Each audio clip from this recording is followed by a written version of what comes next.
Hi, it's Aaron Woodward speaking here for AddictedOTR.com, and I'm joined today by Sam Spencer, who will be fighting on the 24th of September at the Full Contact Contender 17 at the Event City, Manchester. He was originally slated to fight Brent Crawley, but unfortunately Brent had to pull out, and now he's just being matched up with Yannick Raducanu. If you're listening to that, Yannick, I'm sorry I've got your name wrong. So Sam, I kind Hello. of, for the guys who don't know you, we'll kind of go back to March, Full Contact Contender 15, where you fought Bryan Creighton. Um, I did. Brian's a 5-4 guy. He's a well-rounded guy. He's already fought at Cage Warriors and Bama. He's fought the likes of Spencer Hewitt. He's a well-seasoned veteran. How was Uh-huh. that for you and your experience of getting in the cage with someone with such experience? Was that was Yeah, that was well, that a nice little step up for yourself because you've not many pro fights? yeah, it was great. It's great to get in there with someone like him because he's as well as all his MMA experience, and I know he's been around for years in the MMA scene. I think I know he does a lot of boxing in the army, and somebody told me before the fight he's had like 80 Thai fights as well, or kickboxing fights. So compared to my 12 contests, amateur MMA boxing and professional MMA, I think it's 12, something like that.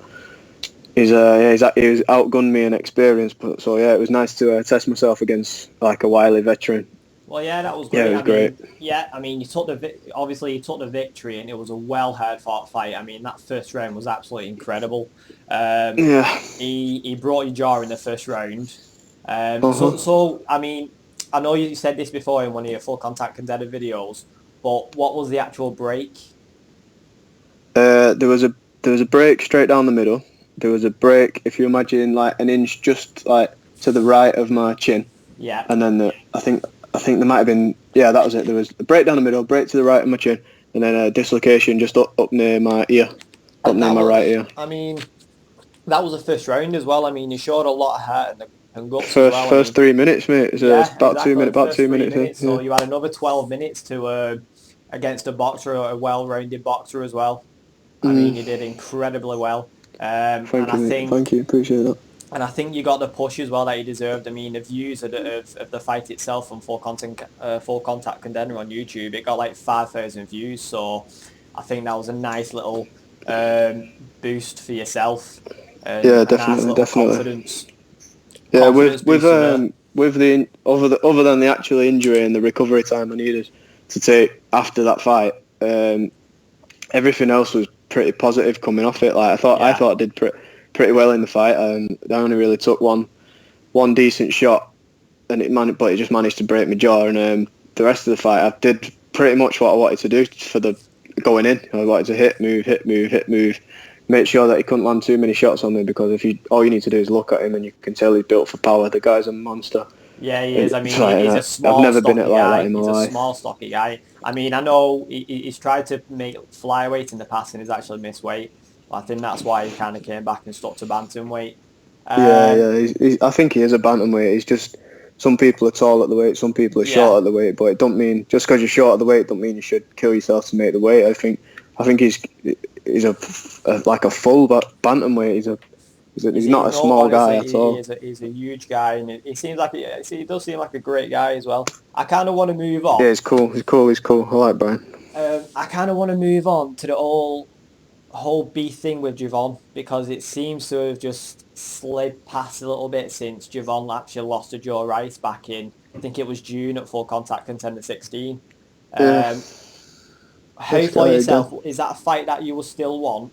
Would you like, Uh, or oh, I don't. are You you know kind of what? looking past him I, now thinking, I don't know. I'm not. I asked for the winner of the Javon Joe Rice fight yeah, for this FCC, and both of them were conveniently unavailable. So, you know what I mean.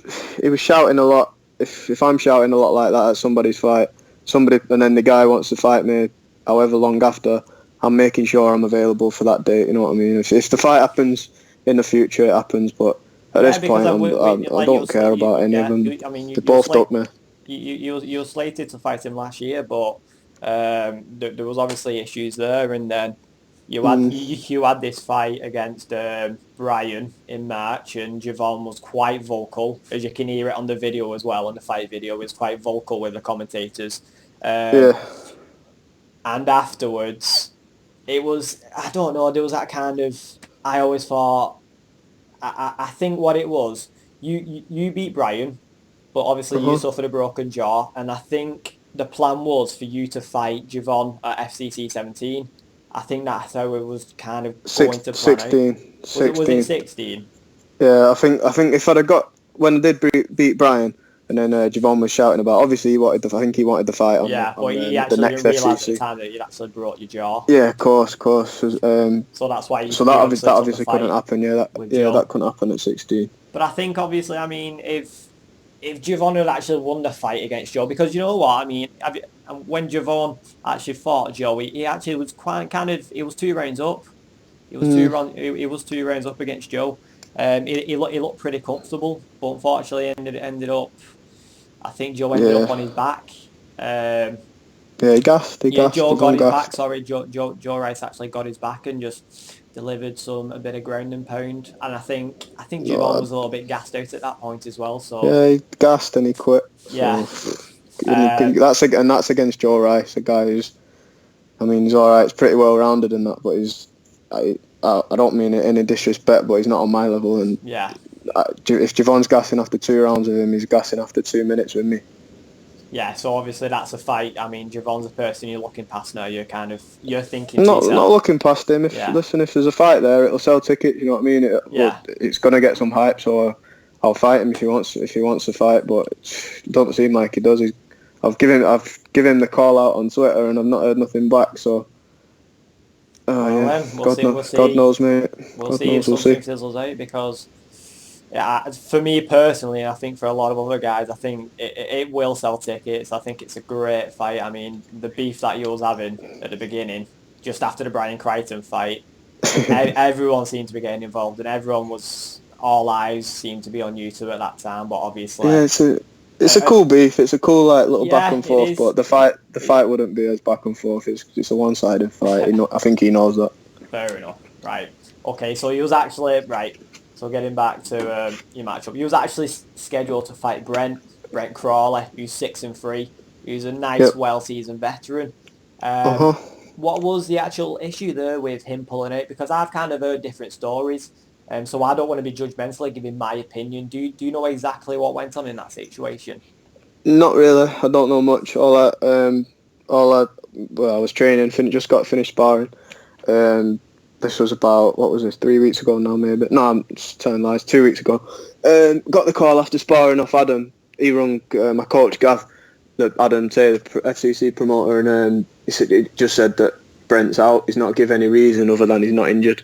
So I don't know if there's something gone on between them two. If he's been, I've seen today that he's actually fighting Bryan Creighton later in a month's time. We'll get into that. Okay. Well, so we'll see. I don't know what's happened, but yeah, he's not. I'm not fighting him anymore. I'm sure that's very frustrating for yourself as well, because Brent's he's a well-seasoned guy. Do you know what I mean? I mean, I think he's fought another guy from Manchester Predators as well, but actually lost. He fought my good friend and the person who in fact got me into MMA, Declan Williams. Yeah. Deck submitted him pretty fast.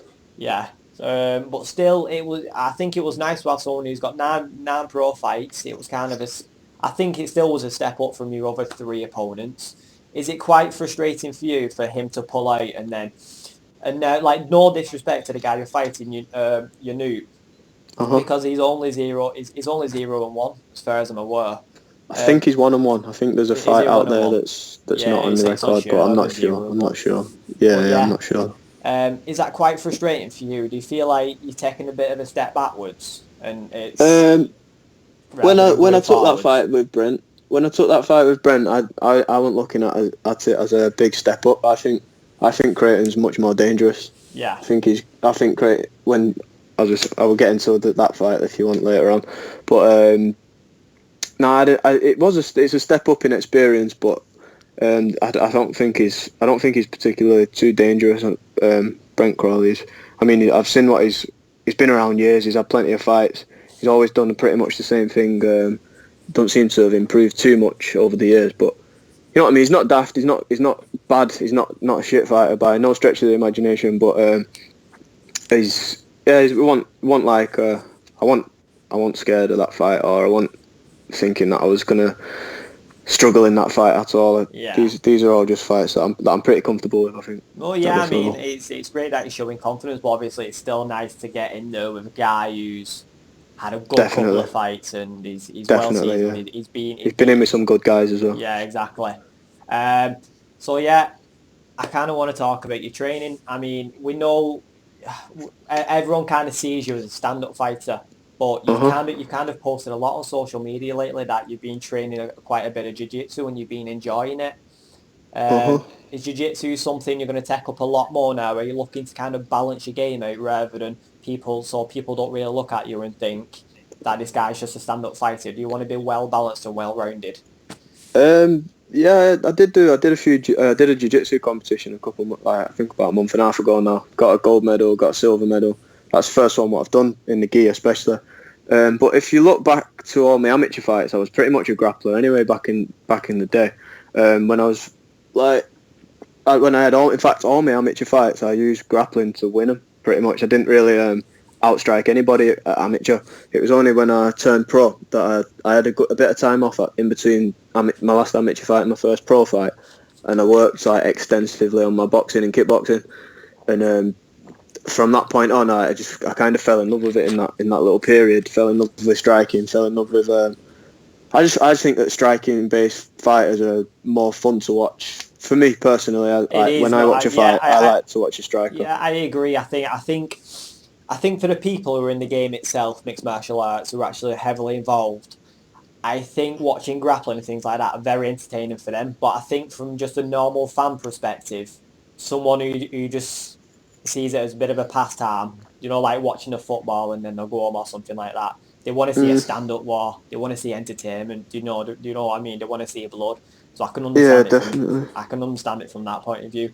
Even then, I think guys, even in the people who are in the fight game and are big into MMA, I think the vast majority of, especially guys that seem to be getting a lot of hype, a lot of opportunities opening for them, the guys who are having exciting, knockouts, they're getting good highlight reels together of all their strikes. And I think grappling, however much you dress it up and however much you, obviously it's ridiculously effective. You know what I mean? A good grappler's really effective, but I don't think it ever makes a good spectator sport. I struggle watching competition jiu-jitsu, or don't get me wrong, I love grappling, I love competing in grappling, but as a spectator sport, I don't think it is a spectator sport. I think it's it's a participation sport rather than boxing fights, kickboxing fights, Thai fights, K1 fights. You could watch them all day, couldn't you? Yeah, I mean, you have to agree. I mean, who doesn't like watching two men punching each other in the face and blood being spilled that's why we do this, isn't it? Everyone loves seeing that. Right, so Rob Sinclair, the guy who you train with, he's fighting as well. He's actually coming back. I think his last fight was last year. It was on Bama. Yeah, I can't remember who he was fighting. Michael Brightman, I think he was called. Yes, it was. That was the one. I mean, what's it like having someone like Rob in the gym, and also what's it like being able to fight with Rob on the same night as well? Does that give you a lot of boost? Because Rob's quite well known in the UK MMA scene. I mean, he's fought and he's beaten Andre Winner. He's fought Daniel Whiteshaw, who's extra. I mean, he's like above a veteran. He's like 37-9, and he also fights in Bellator as well. So how is that for you and your confidence? Is that a real big boost going into your fight? Having him in the gym. It depends what session you're doing. No, I mean just having him on the same card as well. Does that give you a big boost of confidence?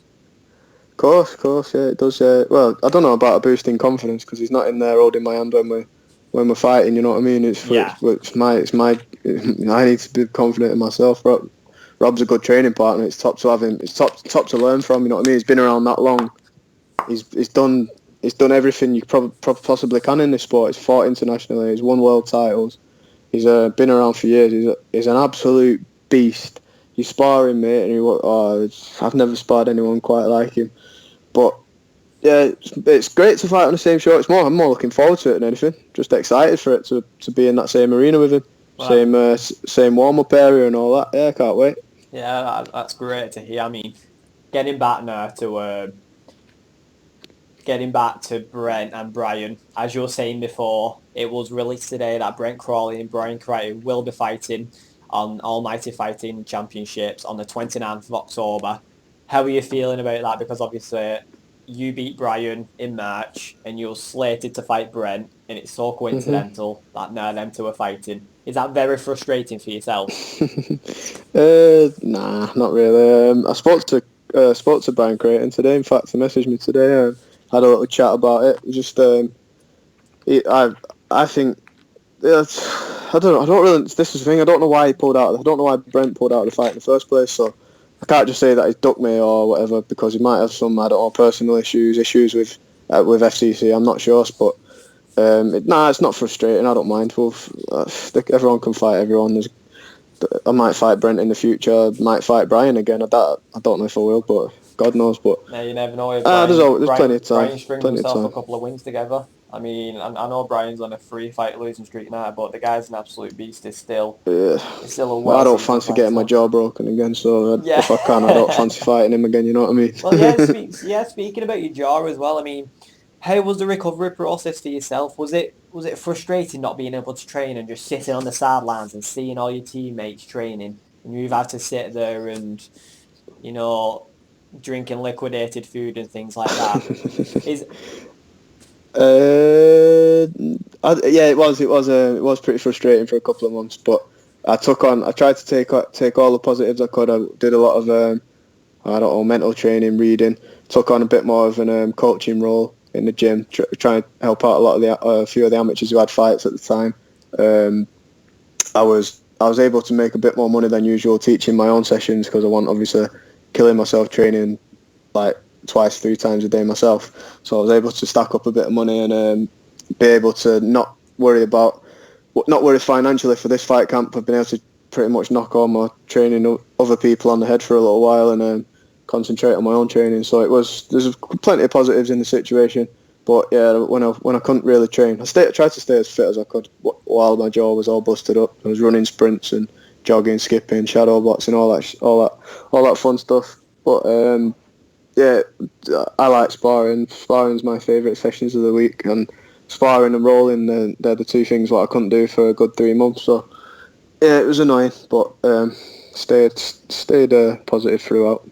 Well, going back to the sparring thing, I mean, once you was fully recovered and you was able to spar and things like that, how did that feel? How was your confidence? Would you still a bit, well, how could you say it?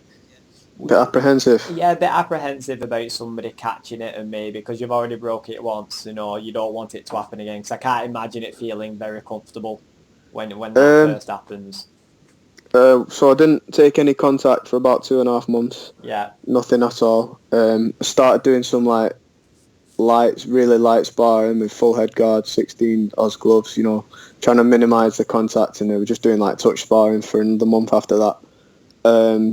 It wasn't painful or anything when I was sparring at all, because the doctor said that I've got at least the same strength in my jaw as before the break, if not, due to like the reinforcements, it'd be a little bit stronger than before. So it's not like it's weak or anything. It's just there is a little bit of nerve damage in the skin, to touch. But when I take punches, just the exact same as before. Yeah, I mean, I want nervous going back in on it.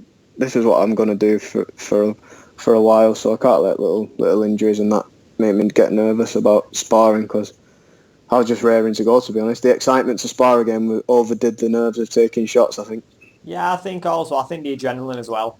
I think you're talking about the nerves in your skin and things like that. I think the adrenaline will completely kick in and take over, especially inside the cage as well. So I'm sure you wouldn't feel a thing anyway. But I mean, going back to your next opponent, Radu Kanu. What do you actually know about this guy? I mean, I know this fight was only announced today, but when did you get the phone call that you've actually got a new opponent? About 9 o'clock last night, Adam phoned Gav up again and said Well, I had another replacement for Brent, in fact, before this. Yes, For the past you week did and a as half. well. You did as Past well. 2 weeks, I had this. I've meant to be fighting some Welsh guy, I think. Didn't know much about him either, but apparently Adam said on the phone that he'd seen a few of my training videos and didn't fancy the fight anymore, which got to take your hat off to him. At least he's honest. But so yeah, another change of opponent last night, about 9 o'clock. He just sent me this Unut's details. Said what do you reckon to this guy? So I instantly, as you do, looked on his Facebook and that, seen his profile pictures, thought, wow, he looks pretty scary.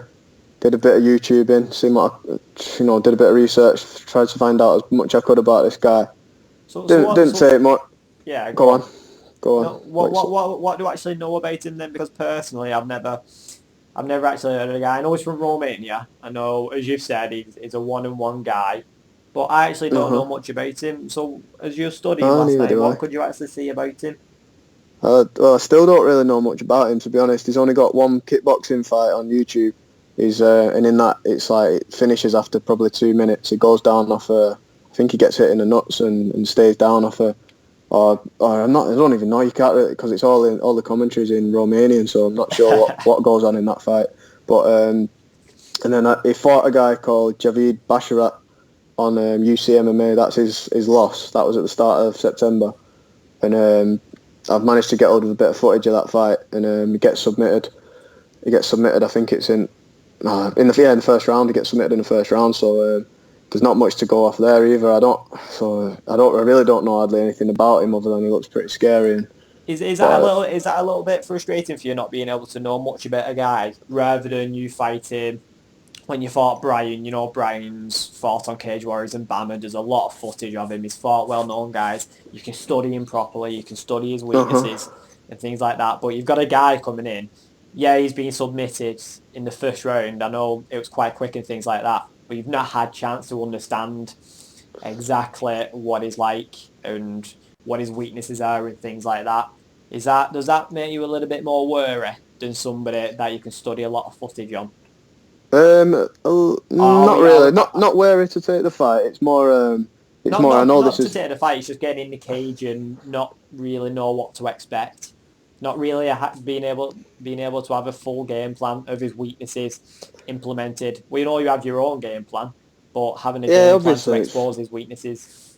Obviously, it's not ideal, but it's a fight game, and it gets your opponent drops out on 2 weeks' notice, and you've got somebody else to stand in, and you know what I mean. I'm not going to not fight, so yeah, I've got to take it. So it's not ideal circumstances, but as soon as Brent pulled out, it wasn't ideal circumstances. This whole fight camp's not been ideal circumstances, with just loads of shit going on in this fight camp. It's been tough, so I'm just ready for it to be over with and get this fight out of the way, punch his head in, and take a week off and on to the next one, because this fight camp's been a nightmare start to finish.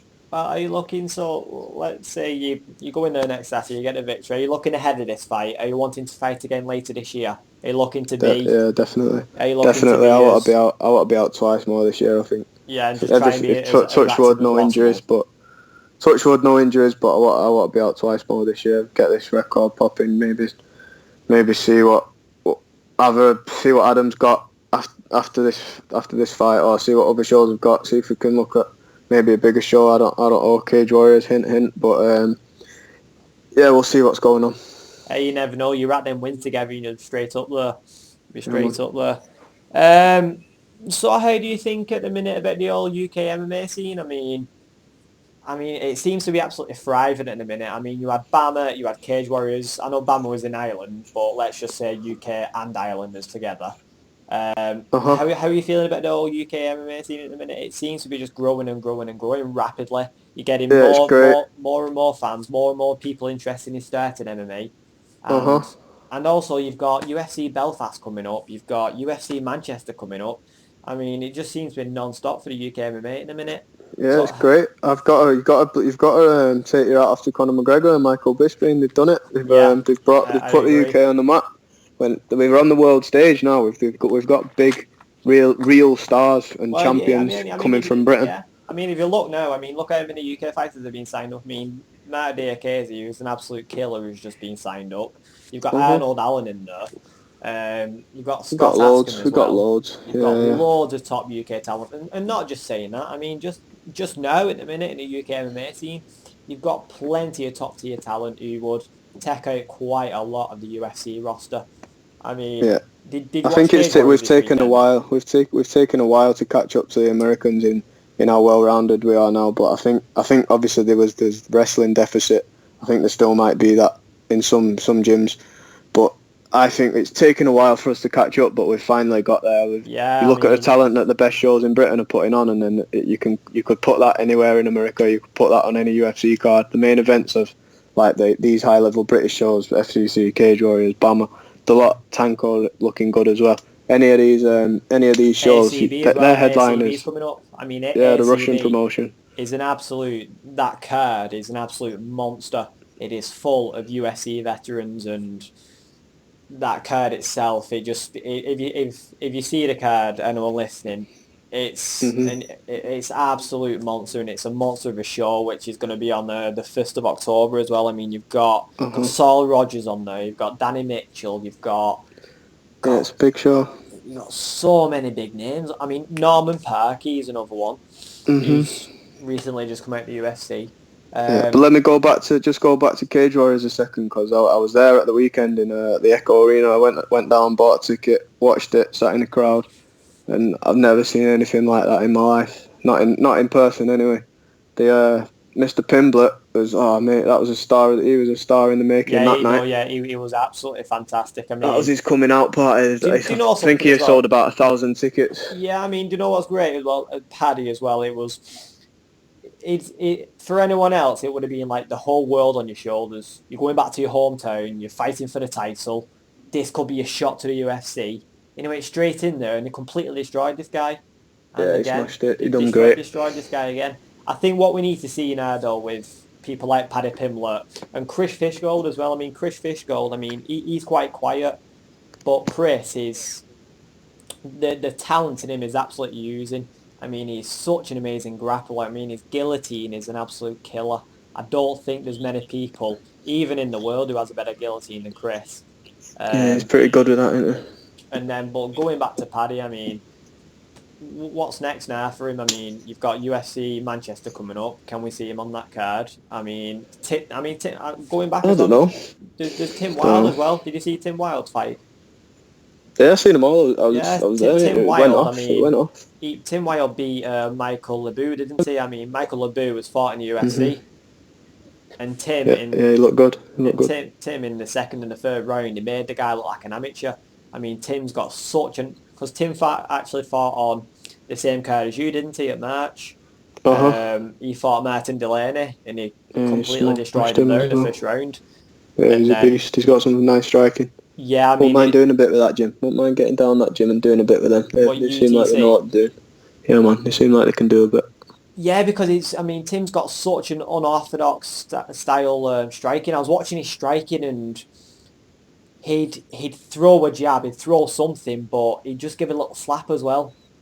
Do you know what I Mhm. mean? Just something so unorthodox, and he's constantly switching stances. You don't know where he's going to move, or you don't know where his punches are going to call from, his kicks are going to come from. He's such a hard fighter to read.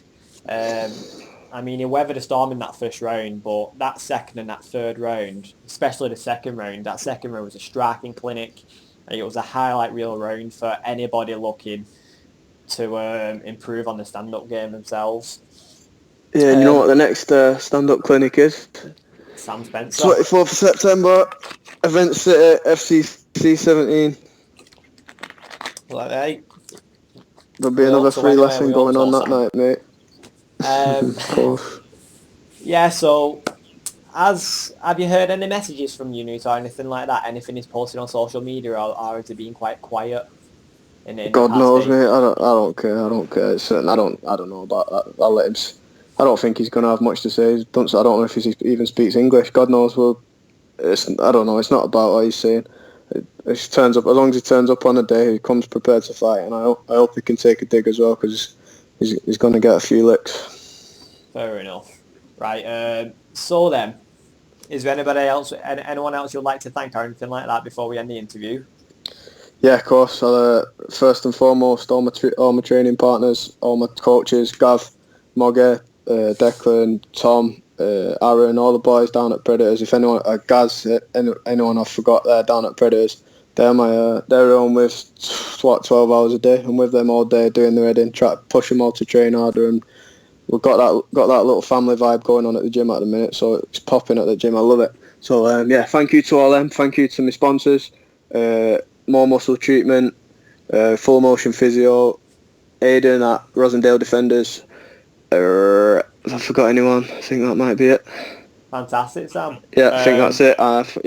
Thanks to everyone for listening, and thanks to everyone who's bought tickets as well. I've managed to sell quite a few tickets for this fight. I want it to be going off. So anyone who's coming down to support me, want you to cheer for Rob, I want all the Rob's guys to cheer for me. Let's take the roof off. You've still got tickets available as well, haven't you? Still got a few, mate. Yeah, still got a few tickets. Anyone wants them, just drop us a message. I'll come drop them off wherever. Fantastic, Sam. I appreciate your time, mate. I really appreciate it. Nice one, mate. Good luck. No problem, Good luck pal. next week. Cheers, pal. Thank you. See you later, buddy.